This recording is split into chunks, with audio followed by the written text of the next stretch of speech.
Hello everyone. Good morning. Good morning, ma'am. Good morning. Good morning ma'am. Okay, so हम लोग GST procedures देख रहे थे कि जीएसटी का प्रोसीजर्स कैसे होगा, क्या करना होगा एंड ऑल, वो हम लोग देख रहे थे। तो लास्ट प्रीवियस लेक्चर में हम लोग ने देखा था कि पर्सन को मतलब who is the liable to for the registration, the person liable for registration का लिस्ट हम लोग ने देखा। पर्सन लायबल के मतलब रजिस्ट्रेशन के लिए लायबल नहीं है उसका लिस्ट हम लोग ने देखा। प्रोसीजर्स क्या है रजिस्ट्रेशन के लिए, अगर आपको रजिस्ट्रेशन करवाना है तो विद इन द 30 डेज के पहले आपको, अगर जब से आप लाइबल हो तो उसके विद इन द 30 डेज के अंदर आपको रजिस्ट्रेशन करवाना है। अगर आप कैजुअल टैक्सेबल पर्सन हो तो विद इन 5 डेज के अंदर, बिजनेस स्टार्टअप करने से पहले। ठीक है, वन स्टेट के लिए वन रजिस्ट्रेशन कंपलसरी है, मैंने बोला था आपको, हम लोग ने वो भी डिस्कशन किया था। एक स्टेट के लिए एक रजिस्ट्रेशन कंपलसरी है। ठीक है, फिर आईएसडी का रजिस्ट्रेशन अलग से करना होता है, वो सब रजिस्ट्रेशन के अंदर हम लोग ने देख लिया था, वो सब कंपलसरी रजिस्ट्रेशन का था। फिर जीएसटी का रजिस्ट्रेशन प्रोसेस हम लोग ने देखा कि हम लोग को क्या होता है। जीएसटी REG 01 जो मेरा एप्लीकेशन है, यहाँ पे मुझे एप्लीकेशन करना होता है। वो एप्लीकेशन में हम लोग ने पूरा डिटेल डाला था, वेरिफिकेशन वगैरह पूरा, हम लोग को नाम अता पता पूरा डालना पड़ता है, लीगल नेम क्या है, पैन नंबर क्या है, OTP आएगा मुझे, ईमेल एड्रेस, मोबाइल नंबर, वो सब हम लोग को डालना पड़ा। फिर सेकेंड टाइम उसका एक्शन लेके हम लोग ने उसके ऊपर डॉक्यूमेंट फिलअप किया था, वो हम लोग का रजिस्ट्रेशन प्रोसेस था। जैसे हम लोग का रजिस्ट्रेशन हो जाता है, आपको डॉक्यूमेंट तो हम लोग को मालूम ही क्या क्या लग रहा है, पैन कार्ड लग रहा है, आधार कार्ड लगेगा, कैंसिल चेक लगेगा, सिग्नेचर लगेगा, बिजनेस कहाँ पे है तो उसका रेंट एग्रीमेंट या फिर इलेक्ट्रिसिटी बिल हम लोग को लगेगा। सो वो सब हम लोग को लगा। उसके बाद हम लोग को जीएसटी का रजिस्ट्रेशन सर्टिफिकेट भी आया था। हम लोग ने जीएसटी नंबर पे भी डिस्कस किया कि स्टार्टिंग नंबर जो दो कैरेक्टर होगा वो स्टेट कोड होगा, 10 कैरेक्टर होगा वो पेन नंबर या 10 नंबर होगा, पेन नंबर हम लोग ने देखा था। उसके बाद 2 कैरेक्टर्स जो है या फिर 1 कैरेक्टर आप बोल सकते हो कि आपका एंटिटी कोड क्या है, बिजनेस कोड कितना है, मतलब जितना आपने एक स्टेट में कितना रजिस्ट्रेशन करवाया है एक बिजनेस के नाम पे, मतलब एक स्टेट में कितने सारे बिजनेस है आपका, वो आपको वो नंबर से पता चल जाएगा। और एक लास्ट है चेक नंबर, मतलब अगर आपको कुछ सस्पिशियस लगा गवर्नमेंट को तो गवर्नमेंट आपको वो नंबर से चेक करके आपके पास आ सकती है, उससे आपका डिटेल पूरा मिल सकता है, वो लास्ट वाला नंबर वो था। ठीक है, फिर हम लोग ने टैक्स इनवॉइस और बिल ऑफ सप्लाई पे डिस्कस किया था कि टैक्स इनवॉइस कौन बनाएगा, बिल ऑफ सप्लाई कौन बनाएगा। ठीक है, जो टैक्स मतलब जो प्रोडक्ट टैक्सेबल गुड्स बेच रहा है वो टैक्स इनवॉइस बनाएगा, जो बिल ऑफ सप्लाई कौन बनाएगा, जो टैक्सेबल गुड्स नहीं बेच रहा है। ठीक है, उसके बाद हम लोगों ने डॉक्यूमेंट्स का देखा था। अकाउंट्स एंड डॉक्यूमेंट्स आपको मेंटेन करना है, बट कितने टाइम तक मेंटेन करना है, सो वो हम लोग को आज देखना है। सो हम लोग का क्या है आज का topic, that is accounts and records under GST. So accounts और जीएसटी मतलब जो रिकॉर्ड्स आपको मेंटेन करना है, कौन कौन मेंटेन करेगा ये, जिस हम लोग ने लीज देखा था प्रीवियस लेक्चर में, जिसका जो प्रोडक्शन का बिजनेस है, मैन्युफैक्चरिंग का बिजनेस है, जिसको आईटीसी लेना है या जिसने आईटीसी ले लिया है, जो आरसीएम बेस पे सप्लाई कर रहा है, या फिर जो एडवांस पेमेंट रिसीव कर रहा है, एडवांस पेमेंट कर रहे हो आप, तो वो सब टाइम पे आपको क्या करना पड़ेगा, आपको अकाउंट्स एंड रिकॉर्ड्स मेंटेन करना पड़ेगा। बट टाइम बात आता है कितने टाइम तक मैं उसको मेंटेन करूँ। So period of retention of accounts is equal to 72 months तक आपको उसको संभाल के रखना है, that is equal to 6 years। मतलब जीएसटी में अकाउंट्स एंड रिकॉर्ड्स अगर आपको मेंटेन करना है तो 6 years तक आपको मेंटेन करना है। ठीक है, 6 years तक। और कौन कौन मेंटेन करेगा वो हम लोग ने प्रीवियस लेक्चर में देखा था उसका लिस्ट। अभी यहाँ पे बोला है ऑडिट अंडर जीएसटी, मतलब अगर जीएसटी में अगर ऑडिट करना है तो कभी होगा। सो यहाँ पे अगर आपका लास्ट फाइनेंशियल ईयर में अगर आपका टर्नओवर 2 करोड़ क्रॉस हुआ होगा, लास्ट फाइनेंशियल ईयर में अगर आपका टर्नओवर 2 करोड़ क्रॉस होता है तो ऑडिट आपको कंपलसरी है। ये ऑडिट कौन करेगा, कोई भी सीए वगैरह कर सकता है ये आपका ऑडिट। ये जो ऑडिट होगा ये आपके एनुअल रिपोर्ट्स पे बेस्ड होगा। आपका एनुअल अकाउंट्स, एनुअल रिपोर्ट मतलब लाइक जो एनुअल अकाउंट्स पूरे साल भर में आपने कितना रिकॉर्ड्स मेंटेन किया हुआ है, तो वो सब आपको यहाँ पे चेक करना है। आपको रिकंसलेशन भी करना पड़ेगा, आपका रिकंसलेशन करके आपने मतलब पूरा अकाउंट मेंटेन किया है या नहीं, मतलब बिल वाइज आपने जीएसटी चार्ज किया है या नहीं, लाइक आपको वो सब चेक करना पड़ेगा। ओके, सो जीएसटी ऑडिट यही हुआ कि in the last financial year अगर आपका 2 करोड़ क्रॉस होता है तो आपको ऑडिट यहाँ पे कंपलसरी है। कौन करेगा, सीए वो लोग कर सकते हैं, चार्टर्ड अकाउंटेंट। उसके बाद नेक्स्ट आपको यहाँ पे देखना है that is payment of tax. हम लोग ने डिस्कस हम लोग अभी डिस्कस कर रहे हैं next is payment of tax. तो यहाँ पे हम लोग को जो पेमेंट ऑफ करना है दैट इज पेमेंट जैसे ही आप करोगे आपको वहां पे एक चलान क्रिएट करना पड़ेगा। Payment could be made by creating a challan, understood. बिना पेमेंट आप चलान क्रिएट करके पेमेंट नहीं कर सकती, आपको एक चलान क्रिएट करना पड़ेगा। वो चलान के अंदर आपको क्या क्या अमाउंट होगा, वो चलान के अंदर लाइक कैसा अमाउंट होगा, आपका सीजीएसटी का अमाउंट पेबल कितना है, एसजीएसटी का अमाउंट पेबल कितना है, आईजीएसटी का अमाउंट पेबल कितना है, कुछ इंटरेस्ट लग रहा है क्या, फीस या फिर पेनल्टी कुछ चार्ज हो रहा है क्या, मतलब जो भी आपको टैक्सेबल पर्सन से कलेक्ट करना है कोई भी अमाउंट, जो आप डिविडेंड मतलब जो भी अमाउंट आप गवर्नमेंट को डिपॉजिट करना चाहते हो वो पहले आप चलान क्रिएट करके हमको बताओ। चलान से पेमेंट होता है, मतलब पहले आपको जब भी आपको पेमेंट ऑफ टैक्स करना है आपको चलान क्रिएट करना है, वो कोई भी अमाउंट हो सकता है, सीजीएसटी, एसजीएसटी या आईजीएसटी। उसके बाद आपको यहाँ पे दो चीजें देखनी, मतलब पेमेंट ऑफ किस चीज का कर सकते हो जो हम लोग को भी डिस्कस करना है, दैट इज इंट्रा जीएसटी हो सकता है। इंट्रा जीएसटी मतलब सीजीएसटी और एसजीएसटी, इंट्रा जीएसटी मतलब सीजीएसटी और एसजीएसटी। उसके बाद सेकेंड इज इंटरेस्ट का पेमेंट आप कर सकते हो। पेमेंट ऑफ टैक्स में हम लोग का चलान जो क्रिएट करना है उसमें आप किस चीज का चलान क्रिएट करोगे, एक तो इंट्रा जीएसटी हो सकता है दैट इज सीजीएसटी और एसजीएसटी का अमाउंट, अगर इंट्रास्टेट ट्रांजेक्शन किया होगा तो इंटरेस्ट का अमाउंट हो सकता है, अगर आपने लेट पेमेंट किया होगा तो इंटरेस्ट लग सकता है आपको, फीस चार्ज हो सकता है आपको, पेनल्टी लग सकती है आपको जीएसटी में। And last is inter GST. Inter GST मतलब इंटर स्टेट ट्रांजेक्शन हुआ रहेगा तो आईजीएसटी चार्ज करना है, मतलब वही है इंट्रा स्टेट में सीजीएसटी और एसजीएसटी, इंटर जीएसटी में आईजीएसटी। बाकी इंटरेस्ट फीस और पेनल्टी का भी पेमेंट हो सकता है। समझ में आया? तो ये सब चीज का पेमेंट आपको जब भी करना है, but payment could be made by creating a challan. Okay, so next हम लोग यहाँ पे देखते हैं कि पेमेंट ऑफ करोगे तो किससे किससे आप पेमेंट कर सकते हो। तो यहाँ पे हमारे पास 3 टाइप की लेजर्स है, जीएसटी इलेक्ट्रॉनिक जो लेजर्स है। तो यहाँ पे अगर आप फर्स्ट लेजर देखोगे that is your cash ledger, electronic cash ledger. So आप बोल सकते हो कि आपका जो भी मतलब you can say that the electronic cash ledger shall be maintain by the each registration person. जो भी रजिस्टर्ड पर्सन रहेगा उसको मेंटेन करना जरूरी है कि आपके पास कैश लेजर में पैसा कितना है। मतलब मुझे जो मैंने इसकी प्रीवियस स्लाइड्स में आपको बताया कि मुझे पेमेंट ऑफ टैक्स करना है, जब मुझे पेमेंट ऑफ टैक्स करना है चाहे वो इंटर स्टेट का पेमेंट हो, इंट्रा स्टेट का पेमेंट हो, चाहे वो लेट फीस हो या नॉर्मल कोई भी फीस हो, तो वो सब का पेमेंट थ्रू आपका कैश लेजर से होना चाहिए। तो अगर वो सब आपको पेमेंट करना है ना तो पहले आप क्या करो, आपके अमाउंट में से आप कैश लेजर में डिपॉजिट करो या ट्रांसफर करो। कैश लेजर में आपको पैसे पहले यहाँ पे डिपॉजिट करने पड़ते हैं।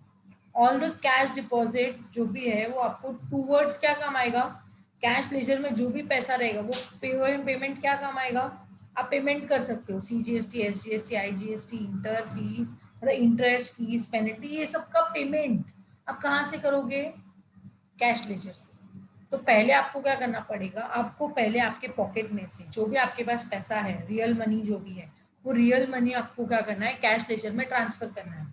आपको कैश लेजर में मेंटेन करना है पैसा, क्यों, क्योंकि इन फ्यूचर अगर कभी आपको इंटरेस्ट का पेमेंट भरना पड़ा, फीस का पेमेंट लगा या पेनल्टी का पैसा लगा या फिर दूसरा कोई भी अमाउंट एक्स्ट्रा लग रहा है, तो वो सब आपका जो भी पेमेंट होगा वो कैश लेजर के थ्रू होना चाहिए। समझ में आया? तो कैश लेजर के थ्रू हम लोग पेमेंट कर सकते हैं। पेमेंट किसका किसका, अगर कुछ in case output minus input minus करने के बाद अगर कुछ अमाउंट पेबल आया, that mean CGST payable, SGST payable, IGST payable है, तो वो कोई भी पेबल अमाउंट है वो सब कैश लेजर के थ्रू जाना चाहिए। Understood? Cash ledger.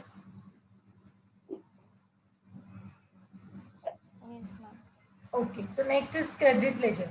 Credit ledger मतलब ये जो आप बोल सकते हो कि आप आईटीसी का क्लेम करना है अभी आपको यहाँ पे। So what ever the credit you have, like जब परचेस करते हो आप, तो जब परचेस करने के टाइम पे आपने जो भी टैक्स पे किया होगा that is your input tax, तो इनपुट टैक्स का जो भी क्रेडिट अवेलेबल होगा वो आपको क्रेडिट लेजर में दिखेगा।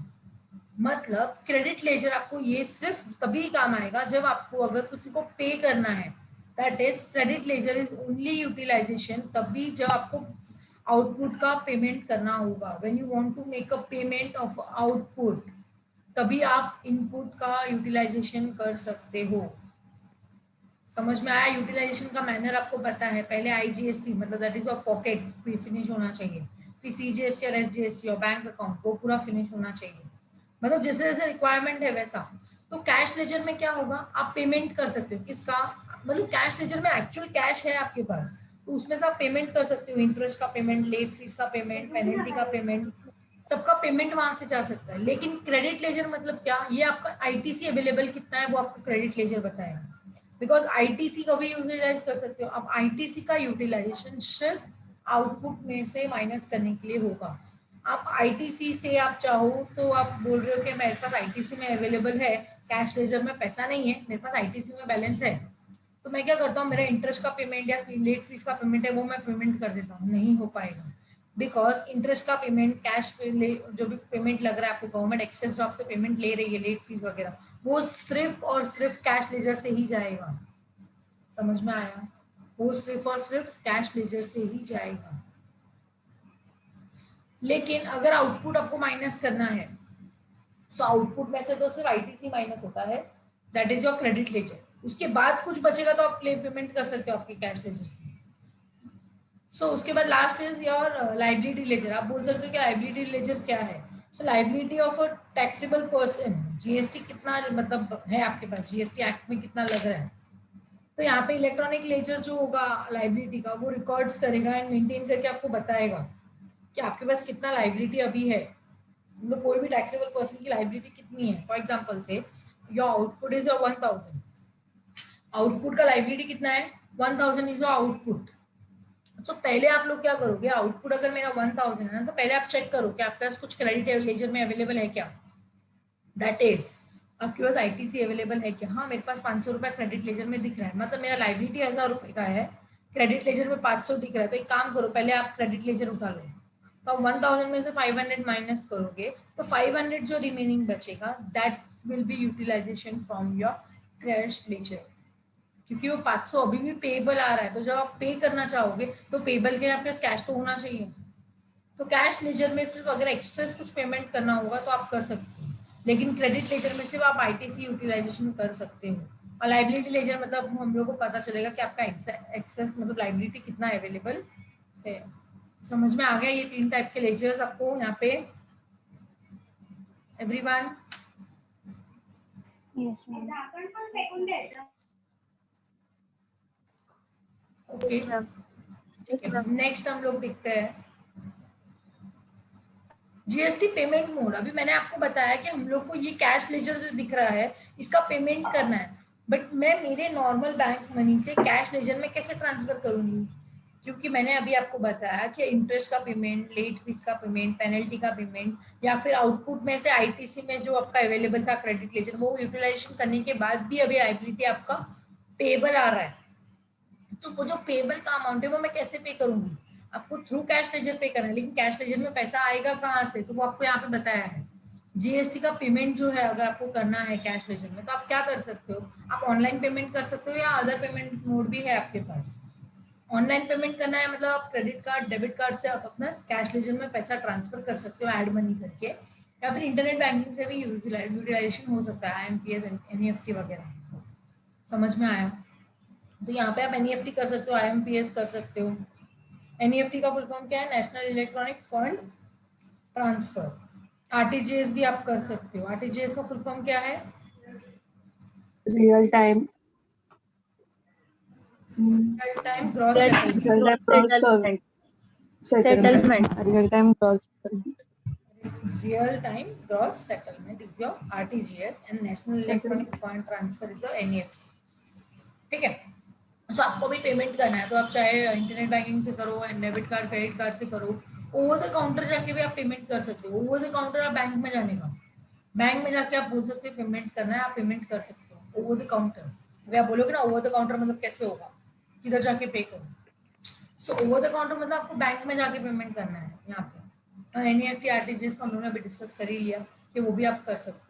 यहाँ पे आप नोट पढ़ोगे तो आप देखो, आपको बताया कि all payment are deposited into electronic cash ledger and fund are utilization from it when tax payer makes a payment for a liability. अगर कुछ भी लायबिलिटी बचता है after utilization of your credit ledger, अगर कुछ पैसा बच रहा है पेमेंट करने के लिए तो आपको कैश लेजर से पेमेंट करना पड़ेगा, बिकॉज ये सब का जो भी पेमेंट है वो कहाँ जा रहा है, आपके जीएसटी के इलेक्ट्रॉनिक कैश लेजर के पोर्टल पे जा रहा है। अंडरस्टूड? ओके, लेकिन अगर आपको ओवर द काउंटर पेमेंट करना है तो याद रखना 10,000 के ऊपर कैश चलान हम लोग नहीं पे कर सकते। मतलब यहाँ पे क्या होगा, डिपॉजिट अप टू 10,000 रुपीज ही चलेगा, लेकिन पर चलान आपको जो क्रिएट करना होगा तो 10,000 रुपीज होगा। ठीक है, क्योंकि नॉर्मली हम लोग 10,000 के ऊपर कैश पेमेंट नहीं अलाउ करते हैं। ठीक है, तो नेक्स्ट हम लोग देखते हैं, हम लोग ने पेमेंट ऑफ टैक्स देख लिया। पेमेंट ऑफ टैक्स में 3 चीजें थी, कौन सी कैश लेजर, चीजें? Credit ledger and liability ledger. Okay, तो अगर आपको कैश लेजर में पैसा डिपॉजिट करना है तो आप इस थ्रू कर सकते हो। तो deposit shall be made through this, any of this made, you can mode on, you can say that is online payment and other payment method. Okay, next हम लोग देखते हैं कि जीएसटी का पेमेंट का फॉर्म क्या है, जीएसटी पीएमटी फॉर्म्स क्या क्या है। दैट इज, अगर मुझे डिपॉजिट करना है, चालान क्रिएट करना है तो क्या होगा, इलेक्ट्रॉनिक लाइबिलिटी का जीएसटी पीएमटी फॉर्म क्या है, कैश लेजर का क्या है, क्रेडिट लेजर का क्या है। अगर सपोज मैंने कुछ ज्यादा पेमेंट कर दिया है तो रिफंड आएगा, तो उसका क्या होगा, या रिजेक्ट हो रहा है उसका क्या, मतलब इसे हम लोग को क्या करना है अभी, जीएसटी पीएमटी फॉर्म्स के बारे में देखते, तो हम लोग देखते हैं फॉर्म्स क्या क्या है।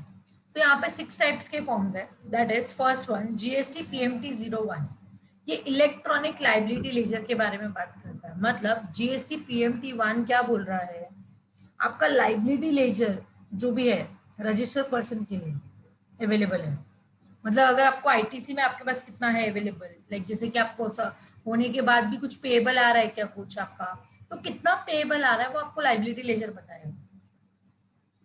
जो भी all liability, all types of liability of a taxable person. Hello, electronic liability ledger जो है वो जीएसटी पीएमटी 1 में है, मतलब आपका लाइबिलिटी कितना अवेलेबल है वो आपको बताएगा। सेकेंड आपको बताएगा कि कितना आईटीसी अवेलेबल है आपके पास, दैट इज जीएसटी पीएमटी 02, कितना आईटीसी आपके पास अवेलेबल है। Okay, third one is GST PMT 03, that is order to recredit of amount on rejection. मतलब अगर आपने कभी ये आपको रिफंड लाइक रिक्रेडिट होगा, ऑर्डर आएगा आपको और रिजेक्ट हो जाएगा आपका अमाउंट, लाइक जैसे कि आपने क्रेडिट मतलब क्या, आईटीसी, और अगर आपने एक्सेस आईटीसी क्लेम कर लिया जबकि आपके पास है ही नहीं, या फिर अनड्यू अमाउंट है, मतलब आपके पास कुछ आईटीसी है ही नहीं, या फिर आपने है तो भी आपने ज्यादा ले लिया, तो वो टाइम पे आपके अमाउंट में रिक्रेडिट होता है, लेकिन रिजेक्ट हो जाता है वो आपका जो भी क्रेडिट होगा वो रिक्रेडिट होकर हम लोग उसको रिजेक्ट करेंगे। दैट इज जीएसटी पीएमटी 03, ज्यादा ले लिया है तो प्रॉब्लम होगा। ठीक है, उसके बाद नेक्स्ट इज जीएसटी पीएमटी 04, ये जो है वो एप्लीकेशन फॉर इंटीमेशन है। मतलब अगर मुझे एप्लीकेशन करना है, अप्लाई करना है कि मुझे जीएसटी मतलब अप्लाई लाइक फॉर द ये सब क्रिएट करना है, कैश लेजर के लिए एप्लीकेशन करना है, क्रेडिट लेजर के लिए है, लाइबिलिटी लेजर के लिए, मतलब अगर आपको किसी के लिए एप्लीकेशन करना है पेमेंट करने के लिए तो आप जीएसटी पीएमटी 4 आपको काम आ सकता है। उसके बाद जीएसटी पीएमटी 5, आपके पास कैश लेजर में कितना कैश अवेलेबल है वो आपको पीएमटी फॉर्म बताएगा। ओके,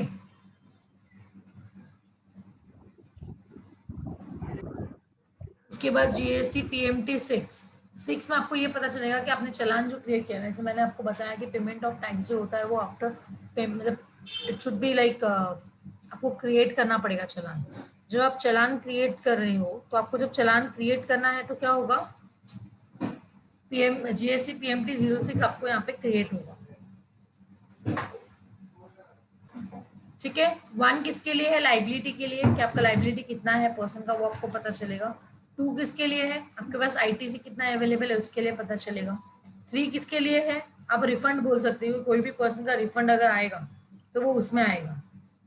अगर आपका कुछ रिफंड आपने मतलब जैसे कि अगर आपने कुछ क्लेम किया है और वो रिफंड आ रहा है, रिजेक्ट हो गया तो आपको रिफंड आने वाला है, तो वो वाला ये पेटीएम 3 में आएगा। ठीक है, एंड पीएमटी 04 जो है वो आपको अप्लाई करने के लिए है। अगर आपको अप्लाई करना है तो आप यहाँ से अप्लाई कर सकते हैं। उसके बाद 5 इसमें आपके लिए कैश लेजर में कितना अवेलेबल है, कैश कितना अवेलेबल है आपके जीएसटी पीएमटी 5 में, सो वो आपको पता चलेगा कि मेरे पास कितना कैश अवेलेबल है, उससे मैं क्या क्या पेमेंट कर सकती हूँ। उसके बाद जीएसटी पीएमटी 6 जो है आपको लास्ट में चलान आएगा, पेमेंट जब आप कर रहे हो तो चलान एक क्रिएट होता है, सो वो वाला पॉइंट है यहाँ पे। ये आपको ये जो है तो हम लोगों ने क्या पढ़ा, ये इसको क्या बोलते हैं, जीएसटी पीएमटी फॉर्म्स है, ये 6 पॉइंट्स है जो आपको देखना है। Okay okay ma'am. So next हम लोग अभी इंटरेस्ट देखेंगे कि अगर आपने लेट पेमेंट किया जीएसटी में तो इंटरेस्ट कितना लगेगा।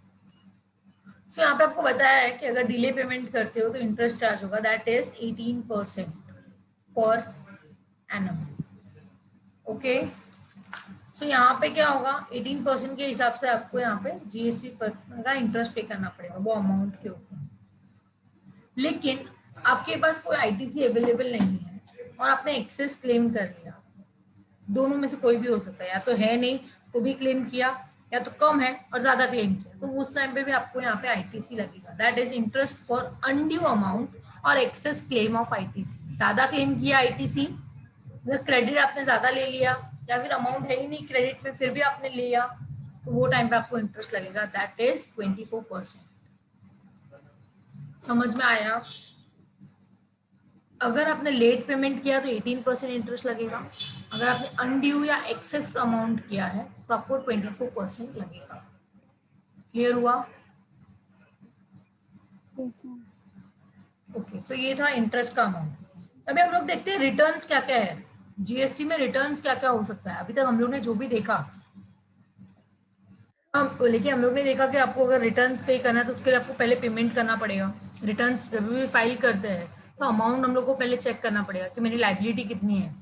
लाइबिलिटी पता चला एक बार आपको, लाइबिलिटी में से आप क्या करोगे, क्रेडिट लेजर कितना अवेलेबल है वो आप देख लो, उसको यूटिलाइजेशन कर लो, बाकी बाद में जो भी पेमेंट करना है वो आप कैश पेमेंट से करो। तो उसके लिए आपको चालान क्रिएट करना पड़ेगा, लेकिन challan can be you can say can be saved and edited within the for a maximum 7 days, ज्यादा नहीं। चालान में अगर आपको कुछ भी चेंजेस करना है, आपने बना के उसको सेव करके रखा है, चलो अभी थोड़ा बहुत बना देते, थोड़ा बहुत कल करेंगे, थोड़ा बहुत ऐसा करके हम लोग ने पेमेंट अभी एक साथ नहीं किया, चालान हम लोग धीरे धीरे भर रहे हैं, तो यहाँ पे जो भी चालान का अगर आपको सेव करना है या एडिट वगैरह कुछ भी आपको करना है तो आप 7 दिन तक कर सकते हो, उससे ज्यादा नहीं। 7 दिन के बाद वो परफेक्ट चालान हो जाएगा।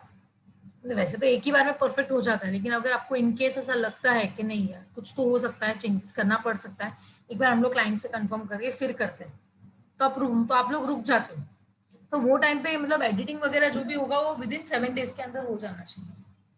अदरवाइज जो आपने क्रिएट किया होगा वही आपका चालान हो जाएगा, फिर उतना पेमेंट आपको करना पड़ेगा।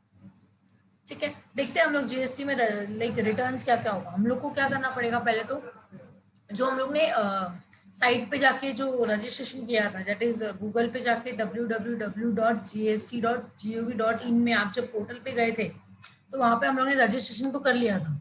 अभी रजिस्ट्रेशन करने के बाद आपको रिटर्न फाइलिंग भी करना होता है। जो भी नॉर्मल रेगुलर टैक्स पेयर रहते हैं need to be furnish the monthly return, और you can say monthly return तो आपको एवरीवन सबको करना है, और एक एनुअल रिटर्न भी होता है। ठीक है, फिर यहाँ पे आप देख सकते हो आईएसडी वालों का रजिस्ट्रेशन अलग से होता है, वो लोग टैक्स पेयर अलग से है, वो लोग का रिटर्न फाइल अलग होता है। कंपोजिशन वाले अपना रजिस्ट्रेशन अलग से करते हैं, टैक्स अलग पे करते हैं। Non resident that is NRI जो रहेगा वो अलग से रजिस्ट्रेशन करके अलग से पे करेगा। टीडीएस रहेगा तो वो लोग के लिए अलग से रहेगा, सबके लिए अलग अलग है। तो हम लोग एक काम करते हैं, 1 by 1 जीएसटी रजिस्ट्रेशन चेक करते हैं कि जीएसटी रजिस्ट्रेशन जो है दैट इज फर्स्ट GSTR 1। अभी GSTR 1 किसके लिए है, क्या लगता है? कोई भी ये जो होगा GSTR 1 ये आपके आउटवर्ड सप्लाई पे डिपेंड करता है, आपका जो मंथली आउटवर्ड सप्लाई है उसके ऊपर डिपेंड करता है। That is monthly statement of your outward supply of GST. Clear हुआ? मतलब GSTR 1 आप कभी फिल करेंगे जब आपका आउटवर्ड सप्लाई होगा। आउटवर्ड सप्लाई किसका होता है, सप्लायर का होता है। मतलब GSTR 1 किसके लिए है, सप्लायर के लिए। कोई भी रजिस्टर्ड पर्सन रहेगा, मतलब कोई भी सप्लायर रहेगा, उसको 10th ऑफ नेक्स्ट मंथ पे टैक्स पे करना है। मतलब अगर मैंने आपको करंट मंथ में दैट इज सितंबर मंथ चल रहा है, तो अगर अक्टूबर मंथ चल रहा है तो अक्टूबर मंथ में आपने पूरा रिटर्न फाइल हम लोग करेंगे, जैसे कि पूरा चेक करेंगे जितना भी आपने सेल किया होगा वो हम लोग को देखना पड़ेगा कि अक्टूबर मंथ में सेल कितना हो रहा है। फिर अक्टूबर का पूरा मंथ का सेल आप क्या करोगे, नवंबर मंथ में 10th ऑफ नवंबर को आपको GSTR1 फाइल करना है। ये सप्लायर फाइल करेगा, अंडरस्टूड। GSTR1 आउटवर्ड सप्लाई के लिए है, ये सप्लायर के लिए है। अगर उसने कुछ सेल्स किया है तो जो मंथ में सेल्स किया है उसके नेक्स्ट मंथ की 10 तारीख को उसको GSTR1 फाइल करना है। फिर GSTR2 है। अब देख सकते हो एक पर्सन है यहाँ पे लैपटॉप ऑन करके GSTR2 फाइल कर रहा है। GSTR2 किसके लिए है, कोई भी इनवर्ट सप्लाई के लिए है। अब वो फॉर्म देख के भी आइडेंटिफाई कर सकते हो उसके पास जो उसने फॉर्म ओपन किया हुआ है दैट इज इनवर्ट सप्लाई है। कोई भी रजिस्टर्ड पर्सन है अगर वो इनवर्ट सप्लाई कर रहा है दैट इज परचेज अगर कोई कर रहा है तो परचेज करने के बाद इनवर्ट सप्लाई हो जाता है, मतलब आपको GSTR2 फाइल करना है। दैट मीन्स 1 जो है वो सप्लायर के लिए है, 2 इज फॉर कस्टमर। ये हर महीने की 15 तारीख को रिटर्न फाइल होता है, हर महीने की 15 तारीख को रिटर्न फाइल होता है। फॉर एग्जाम्पल से GSTR1 सप्लायर है, उसने 10 तारीख को रिटर्न फाइल कर दिया, रिटर्न फाइल कर दिया, आपको चेक करना है और GSTR2 आपको फाइल करना है 15 तारीख को। समझ में आया? GSTR2 परचेज के लिए दैट इज 15 तारीख। उसके बाद अगर आप देखोगे ना तो GSTR2A भी होता है। GSTR2A 2A किसके लिए है, जैसे ही आपका सप्लायर GSTR1 फाइल करेगा, आपका सप्लायर, ध्यान से सुनना, अगर आपका सप्लायर GSTR1 फाइल करेगा तो आपको एक ऑटोमेटिक ऑटो पॉपुलेट करके एक GSTR फॉर्म होता है GSTR2A, वो ऑटोमेटिक पॉपुलेट होता है। फिर आपको क्या करना पड़ेगा, आपको ओपन करके चेक करना पड़ेगा कि क्या क्या आप मतलब सबके सप्लायर ने जो जो बेचा है क्या आपको GSTR2A में जो दिख रहा है वो सब आइटम आपसे परचेस किया है या नहीं। अगर वो सब देखने के बाद आपको लगता है कि आपने एक आध आइटम है वो परचेस किया है, एक एक्स्ट्रा परचेस किया है, तो आप रिटर्न फाइल GSTR2 वापस से रिटर्न फाइल करके आप बता सकते हैं। तो देखो यहाँ पे आप देख सकते हो कि GSTR2A जो है वो ऑटो पॉपुलेटेड है, ये जनरेट होता है आपके रेसिपिएंट के लॉगिन पे होता है। कभी होगा जब भी आपके सप्लायर ने आउटवर्ड सप्लाई बताया होगा GSTR1 में। जितना आपका सप्लायर डिक्लेयर करेगा, डिक्लेयर सेल्स करेगा कि मैंने इतने कस्टमर मतलब ये कस्टमर को इतना इतना सेल किया है और वो GSTR1 फाइल करेगा, तो GSTR1 फाइल होने के बाद एक फाइल और जनरेट होती है दैट इज GSTR2A जो ऑटो पॉपुलेट होने वाला है। GSTR1 फाइल हुआ, ऑटोमेटिक पॉपुलेट होगा GSTR2A, रेसिपिएंट चेक करेगा GSTR2A, कुछ मिस्टेक लगा कुछ बरोबर लगा तो GSTR2 प्रॉपर फाइल कर देगा। लेकिन अगर आपको लग रहा है कि एक आध बिल कम है या एक आध बिल ज्यादा है तो आपको GSTR2 फाइल करके बताना पड़ेगा।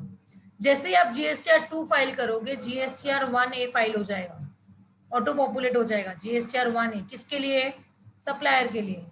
मतलब अगर आपने GSTR2 फाइल किया रहेगा तो GSTR1A ऑटोमेटिक फाइल होता है जिसको बोलते हैं ऑटो पॉपुलेट। समझ में आया? मतलब अगर सप्लायर GSTR1 फाइल करेगा तो GSTR2A ऑटो पॉपुलेट होगा। अगर कस्टमर ने जैसे GSTR2 बनाया फाइल किया तो GSTR1A ऑटोमेटिक पॉपुलेट होता है। समझ में आया everyone? Yes ma'am. Yes, ma'am. Okay, so next देखते हैं GSTR3। सो ये GSTR3 किसके लिए है, 3B जो हम लोग नॉर्मली बोलते हैं, ये मंथली समरी आप बोल सकते हो कि हम लोग को इस ये मंथली समरी के अंदर दोनों डिटेल है, जैसे कि GSTR1 का भी डिटेल है, GSTR2 का भी डिटेल है, अवेलेबल है। आउटपुट माइनस इनपुट करना है तो जो भी अमाउंट आएगा वो मुझे पेमेंट है, that is a summary detail है। आपको ये हर महीने की 20 तारीख को करना होता है, हर महीने की 20 तारीख को GSTR3 फाइल करना होता है। That is your monthly summary. हर महीने की गवर्नमेंट को आप रिपोर्ट करके बताओ कि आपका आउटवर्ड सप्लाई कितना आ रहा है, आपका इनवर्ड सप्लाई कितना है, माइनस करो। उसके बाद आपका GST लाइबिलिटी आ रहा है या कुछ पेमेंट आ रहा है क्या, तो ये ऑटोमेटिकली ये भी से आप चाहो तो ये GSTR3 भी आप खुद से फाइल कर सकते हो, लेकिन GSTR3 ऑटोमेटिकली जनरेट होगा, दोनों अलग अलग है। GSTR3 ऑटो पॉपुलेट होगा आपका GSTR1 और GSTR2 देख के।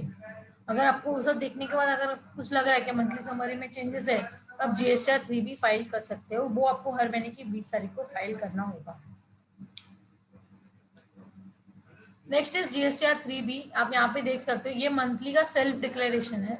आपको इससे आइडिया आ जाएगा कि आपके पास ITC कितना अवेलेबल है, टैक्स लाइबिलिटी कितना पे ऑफ करना है, समराइज का है ये भी। वो तो ऑटो पॉपुलेट होता है। जीएसटीआर 3 जो है वो ऑटो पॉपुलेट होता है। 3 भी आपको मंथली समराइजेशन के डिक्लेरेशन करना पड़ेगा कि मेरा आउटपुट इतना था, ये मेरा इतना है। तो ये भी हर महीने की 20 तारीख को अपलोड होता है। अंडरस्टूड?